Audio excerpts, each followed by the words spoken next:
নমস্কার, আমার ইউটিউব পরিবারকে সুমির রান্নাঘরে স্বাগত জানাই। যারা আমার চ্যানেলটিকে সাবস্ক্রাইব করেছেন এবং যারা আমার রান্না দেখেন তাদেরকে অনেক ধন্যবাদ।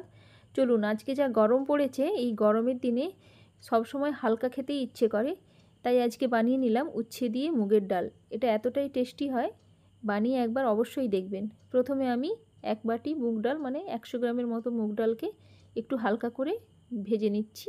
একটু কালারটা একটু হালকা লাল হয়ে এলে ওটাকে আমি অন্য পাত্রে নিয়ে নেব। তারপর ওটাকে ভালো করে জল দিয়ে ধুয়ে সেদ্ধ বসিয়ে দিলাম।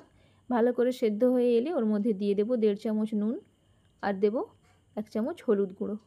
তার আগে ফেনাটা যেটা থাকবে ওটা তুলে ফেলে দেবেন। যে কোনো ডাল সেদ্ধ করার সময় ফেনাটা তুলে ফেলে দেওয়া ভালো। তারপর হালকা করে মিক্স করে নিলাম। ওটাকে সাইড করে রেখে দিয়ে এবার উচ্ছেটা ভেজে নেব। 3 চামচের মতো রিফাইন অয়েল নিলাম, নিয়ে তার মধ্যে উচ্ছেগুলোকে হালকা করে এভাবে সাজিয়ে দিলাম। এইভাবে সাজিয়ে দিলে উচ্ছেগুলো একইভাবে ভাজা হবে দুই দিক।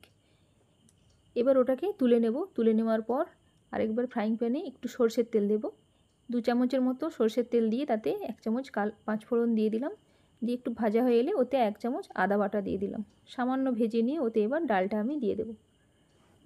তারপর একটু ভালো করে ওটাকে আবার ওর সাথে ফুটিয়ে নিতে হবে। তার আগে 1 চামচ লঙ্কার গুঁড়ো দেবেন। কাশ্মীরি লঙ্কার গুঁড়ো হলেও হবে, এমনি লঙ্কার গুঁড়ো হলেও হবে। কাশ্মীরি লঙ্কার গুঁড়ো দিলে ঝাল হবে না, কিন্তু কালারটা আসবে। এবার ওর মধ্যে উচ্ছেগুলো দিয়ে দেবো। উচ্ছেগুলো দিয়ে আরও একটু ভালো করে ফুটিয়ে নিয়ে এবার দিয়ে দেবো 1 চামচ ঘি। ঘি দিলে এর টেস্টটা আরও সুন্দরভাবে আসে। এই গরমের দুপুরে লাঞ্চে এরকম একটা আইটেম রাখবেন, খেয়ে শান্তি আসবে। বন্ধুরা, ভালো লাগলে লাইক করে দেবেন, চ্যানেলটিকে সাবস্ক্রাইব করে দেবেন, কমেন্টে অবশ্যই জানাবেন কেমন হলো। ভালো থাকুন, সুস্থ থাকুন, দেখা হচ্ছে পরের রেসিপিতে।